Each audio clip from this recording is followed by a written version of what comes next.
Hej, mit navn er Torben Frank Andersen, og jeg har nu i 25 år arbejdet med allergier, intolerancer, eksem, astma og smerter i form af hovedpine, dårlig ryg, ledproblemer, irritabel tyktarm og alle den slags lidelser. Det er det, vi sådan i daglig tale kalder livsstilslidelser, og de er alle sammen nogle lidelser, der har roden i en inflammation. Det vi skal snakke om i dag er en af de mest oversete årsager til inflammatoriske lidelser, nemlig svampen Candida. Candida-svampen er der mange, der har hørt om. Der er også mange, der siger, jamen den har vi alle sammen, og det er sådan set rigtigt nok. Vi har den alle sammen i gærformen. Det er nemlig en gærsvamp. I gærformen, der lever den i god balance med de bakterier, vi også har. Der lever den nede i tyktarmen, ude i tarmindholdet.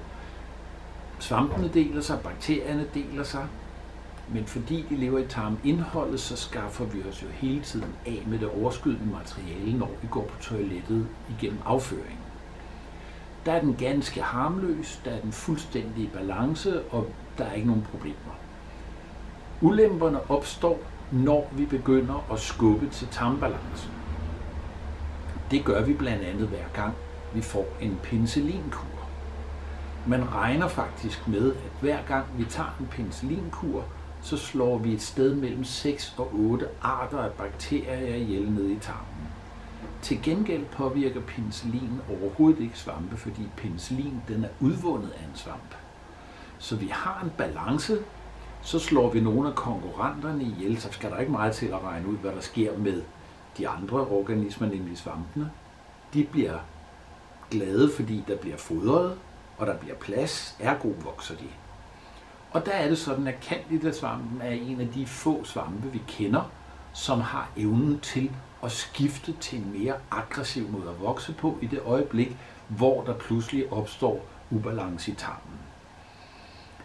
Den har nemlig evnen til at skifte fra at leve som gærceller og til at danne tråde, det man kalder for mycelium eller pseudomycelium.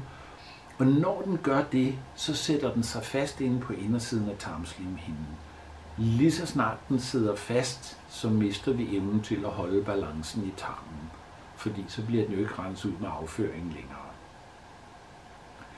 Nu er det også sådan, at den her svamp, det er en rigtig luksussvamp. Den elsker vores kostvaner. Vi er rigtig gode til at fodre den. Den elsker sukker. Den elsker hvidt brød og pasta og pizza. Burger, den elsker kaffe, den elsker øl og vin, den elsker frugt, mælkeprodukter, svinekød og oksekød. Så vi er rigtig, rigtig gode til at fodre den, fordi på alle de her områder, der er vi en af de nationer i verden, der spiser allermest af de her ting. Ergo, når vi så fodrer svampen, så kan vi dårligt bebrejde den, at den vokser. Så breder den sig på indersiden af tarmslimhinden, og hvis der bliver lidt for meget af den, så sker der det, at svampens affaldsstoffer begynder at påvirke vores tarmslimhinde. Den udskiller blandt andet nogle stoffer, der nedbryder de bindinger, der holder cellerne sammen ned i tarmen. Og det, der så sker, er, at der begynder at danne sig små sprækker imellem cellerne. Det er det, vi kalder for en utæt tarm. Og det er igennem de her sprækker, at svampesporene kan komme ind fra tarmindholdet og ud i blodbanen. Og så bliver den jo til en infektion. Så begynder vores immunforsvar at arbejde med at bekæmpe den, men samtidig så bliver den jo også transporteret rundt i kroppen, og så får den adgang til at inficere de steder, hvor svampe elsker at sidde. Og svampe elsker varme, fugtige omgivelser, det vil sige vores slimhinder. Så sætter den sig i slimhinderne, så bliver slimhinderne irriterede og sårbare, og så er det for eksempel, at allergier opstår. Det kan også være, at hvis det foregår i underlivet hos kvinder, hos mange kvinder, så giver det problem med underlivssvamp, som kan være stærkt irriterende også. Så den er med til at skabe det indre miljø, hvor inflammationer i slimhinderne kan opstå, for eksempel allergier. Samtidig så har den jo også gjort tarmslimhinden utæt, det vil sige, at der er andre stoffer fra tarmen, der kan sive igennem den her utætte tarm og ud i kroppen og skabe inflammation. Så på den måde er Candida-svampen med til at skabe det indre miljø, hvor inflammation pludselig kan blive en mulighed. Hvad gør man så ved den? Man kan tage en kur imod den.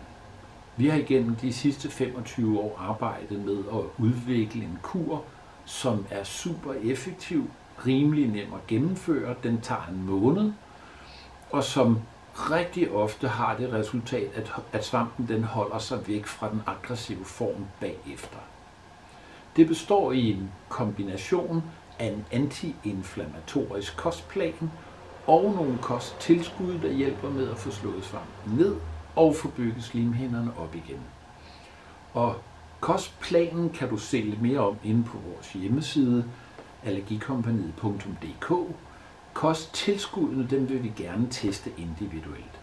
Så hvis du har en mistanke til, at du har noget Candida, som måske er med til at give dig nogle bestemte symptomer, så ringer du og booker en tid, og så finder vi en tid til dig, så vi kan sætte os ned sammen, både at teste om Candidaen er til stede, og hvad der skal til, for at du kan få slået den ordentligt ned, så den holder sig væk bagefter.